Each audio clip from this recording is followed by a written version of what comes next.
माध्यम रे ये संवादटी दृष्टिगोचर है जे राज्य सरकार विज्ञान और कारीगरी विभाग मंत्री श्रीयुत कृष्णचंद्र पात्र कहते साइंस सिटी संपर्क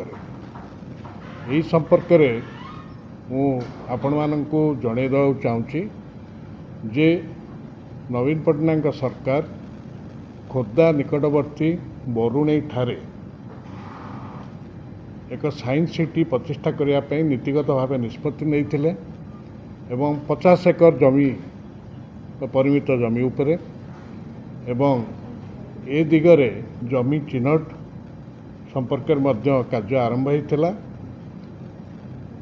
प्रारंभिक भाव 50 एकर एवं परवर्ती काल में से जमी परिमाण अधिक करने निष्पत्ति होता तेणु आज जो विज्ञान राज्य विज्ञान और कारीगरी विभाग मंत्री श्रीयुत पात्र कहते जे ये कार्यक्रमटी नवीन सरकार समय एपरिकी आसाम रे जो साइंस सिटी बा कार्यक्रम चली केंद्र सरकार सहायता से संपर्क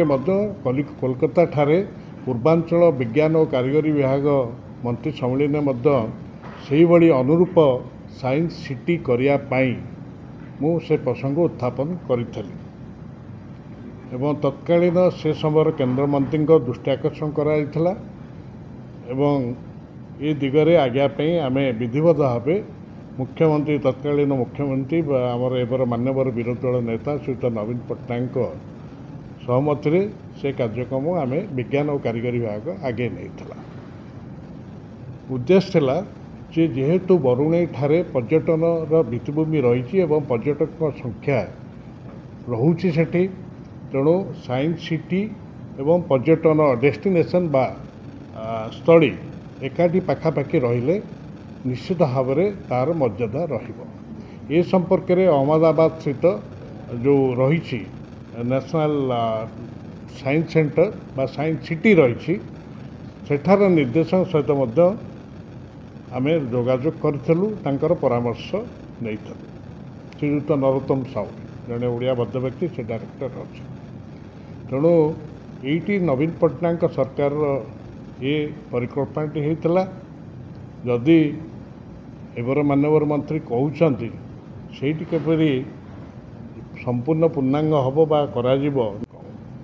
ये दिगरे मुझे आउ दी तीनोटी कथा कहीदे जे सबु जिले 30 जाक राजस्व जिले में 30 science centre oblique science park प्रतिष्ठा करने पूर्वतन मुख्यमंत्री श्रीयुत नवीन पट्टनायक निष्पत्ति नहीं एवं से दिगरे आवश्यक कागजपत्र प्रस्तुत होता 5 एकर जमी परिमित अंचल 6.5 कोटी टंका व्यय प्रति साइंस सेंटर रे 6.5 कोटी टंका व्यय साइंस सेंटर बा साइंस पार्क प्रतिष्ठा करार निष्पत्ति होता एवं ए दिगरे आपण मैंने समस्त जानते जे मयूरभंजर बारिपदा ठारे केन्दुझर तारिणी मंदिर जो तारिणी मंदिर पाखापाखि ये 2टी जगार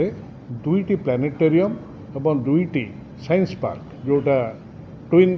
बा